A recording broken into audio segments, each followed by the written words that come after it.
Dewan Pimpinan Pusat Asosiasi Tenaga Ahli Nasional, DPP, Takonas menggelar forum diskusi yang bertajuk Peran Strategis Tenaga Ahli Manajemen Konstruksi sebagai Garda Penyelenggaraan Konstruksi. Acara yang berlangsung di Aula Sekretariat Takonas Mall Bekasi Junction Jalan Ir Haji Juanda Kelurahan Margahayu, Kecamatan Bekasi Timur, Kota Bekasi, Jawa Barat pada Rabu pagi tanggal 23 Juli tahun 2022. Forum diskusi dihadiri oleh dua narasumber yaitu Profesor Ir Haji Heri Santoso, selaku Ketua Aptisi Wilayah 4 Jawa Barat, dan Ketua Kadin Kota Bekasi, HM Gunawan. Ketua TWUP 4 Kota Bekasi, Beni Tunggul, dan para tamu undangan.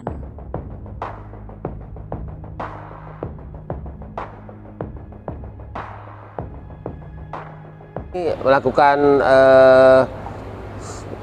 komunikasi antara Kadin dan para asosiasi. Yang di sini apa sih peran serta Kadin dalam asosiasi ini?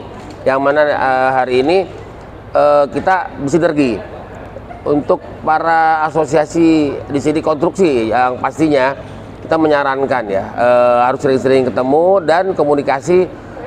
Contohnya aja tentang keamanan kerja dalam lingkungan konstruksi, di mana saya menyarankan yang dititik beratkan terhadap K3-nya. Safety control di konstruksi itu harus diutamakan. Bagaimana caranya mengatur alat-alat kerja yang selama ini kita ketahui nyewa, itu harus aman posisinya, tidak rusak. Karena apa? Tidak bertabrakan dengan alat-alat lain. Dan juga bagaimana caranya supaya para pekerja di sini aman. Contohnya dengan memakai topi kerja sesuai dengan warna-warninya, sesuai jabatannya, terus juga sepatu bootnya, hingga benar-benar di sini pekerja konstruksi aman dari segala sesuatu yang tidak diinginkan. Karena kita ketahui banyak belakangan ini banyak pekerja-pekerja yang trader hingga banyak pekerjanya sendiri jatuh hingga meninggal dunia. Nah, disinilah kita tidak mau. Kadin di sini harus menyarankan asosiasi-asosiasi yang berhubungan dengan konstruksi harus benar-benar menerapkan keamanan para pekerja-pekerjanya. Yang pasti K3 di Kota Bekasi udah jalan ya.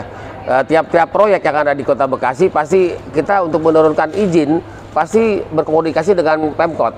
Di sini juga Kadin berkepentingan. Karena apa? Rata-rata asosiasi konstruksi itu kan pasti di bawah naungan Kadin. Kita mengawasi juga bekerja sama dengan Pemkot. Pemkot itu akan mengontrol di lapangan. Benar nggak pengawasan yang dilakukan oleh para asosiasi ini benar dijalankan di lapangan? Seperti kayak tadi saya bilang tadi kan, untuk penempatan alat-alat kerja benar-benar sesuai dengan aturannya. Dan juga kalau pekerja perumahan itu pun harus benar-benar lihat lingkungannya, jangan buang sampah sembarangan, puing-puing sembarang hingga mengganggu jalan. Nah, akhirnya tetangga marah.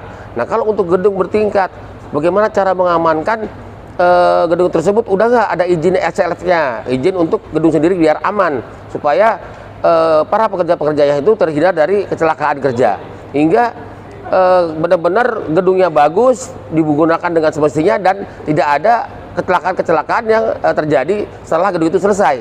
Nah, itulah tugas dari pemerintah kota, Pemkot ya, bekerja sama dengan Kadin dan para asosiasi konstruksi di Bekasi. Kalau untuk Takonas sendiri, saya di sini sebagai sekjen ya, pusat Takonas, saya akan lebih berhati-hati juga untuk saling bekerja sama antara pimpinan pusat dan wilayah-wilayah perwakilan supaya satu suara, yang mana aturan ADART harus dijalankan secara ketat hingga tidak ada terjadi miskomunikasi antara pengurus pusat dan daerah untuk menjalankan aturan terhadap para pembuat SKA, surat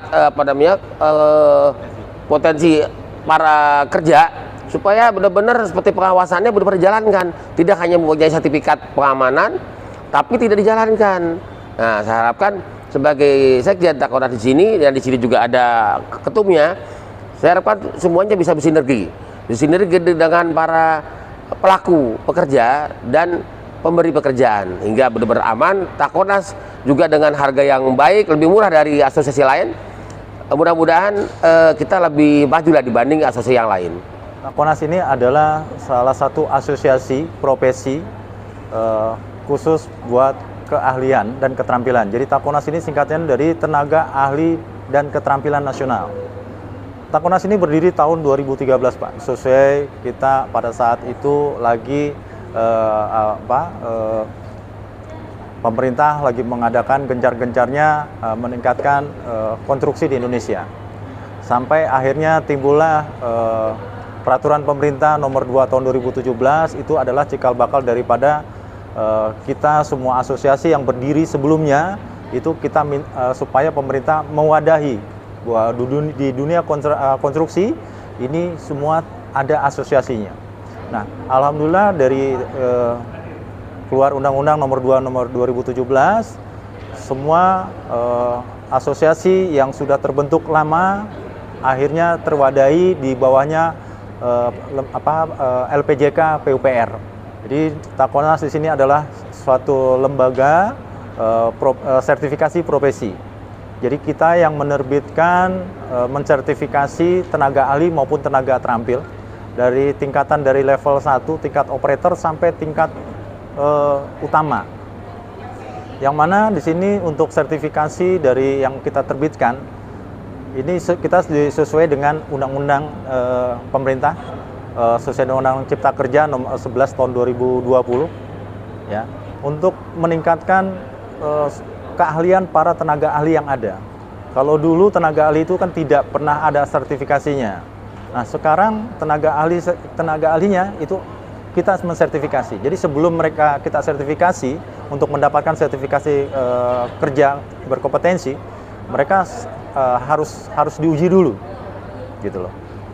Mereka harus punya skillnya dulu, entah itu terampil, entah itu dia sebagai tenaga ahli. Nah, di sini kita mengadakan forum diskusi.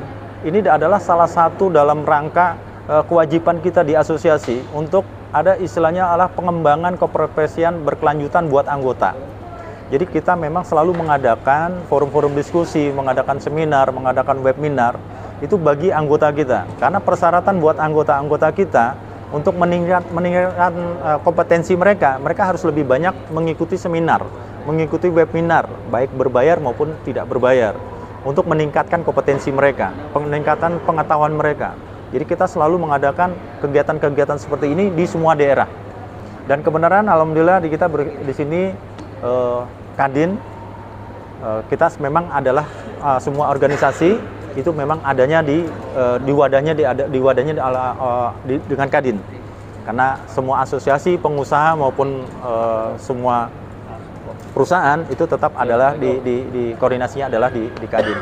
Makanya kita di sini salah satunya kita mengadakan acara forum diskusi di peran strategi dengan judul yang ada sekarang ini. Kita bekerja sama dengan pihak Kadin dan kebenaran beliau adalah Sekjen DPP Takonas Pusat. Jadi kita forum diskusi di sini kita membicarakan tentang manajemen tenaga ahli, manajemen konstruksi. Tadi sudah dijelaskan secara garis besarnya sama Pak Ketua Kadin. Salah satu dari manajemen konstruksi di sini adalah kita membicarakan tentang keadaan konstruksi yang ada di lapangan. Jadi dari mulai manajemen itu adalah mulai dari kontrak sampai dengan nanti pelaksanaan, itu semuanya masuk adalah di manajemen di konstruksi pelaksanaannya. Jadi kalau kadang-kadang kita pada saat kita sudah mendapatkan kontrak pelaksanaan gitu, nah itu ada manajemennya. Jadi mulai ada K3-nya, nanti juga ada manajemen K3-nya, dari mulai petugasnya sampai ke tenaga ahli K3-nya. Nah, di sini fungsi dari manajemen pelaksanaan ini sendiri, dia nanti mengawasi semua bentuk pelaksanaan dan dia yang adalah petanggung jawab dalam pelaksanaan di konstruksi yang bersangkutan. Jadi kalau misalnya ada kesalahan, pekerjaan yang tidak di sini boleh katakan manajemen konstruksi ada pengawasan di sini boleh dikatakan semacam kayak KPK-nya lah. Jadi mereka tuh mengawasi, memanage semua baik dari pekerjaan yang sifatnya material sampai dengan sifatnya teknis. Gitu. Kalau di konstruksi di sini bagi pelaku badan usahanya dia harus mempunyai sertifikat badan usaha. Makanya kalau orang-orang bilang katanya SBU. Tapi sebelum perusahaan itu mendapatkan sertifikat badan usaha yang diterbitkan oleh asosiasi pemegang, kayak contohnya semacam Gapensi. Gapensi itu salah satu, atau Askopindo, ya, itu adalah asosiasi yang menerbitkan sertifikat badan usaha. Makanya dia adalah lembaga sertifikasi badan usaha. Kayak Gapensi, Askopindo, di kita juga ada Askopindonya, ketuanya juga ada di sini. Dia mensertifikasi badan usaha, hanya badan usaha ya.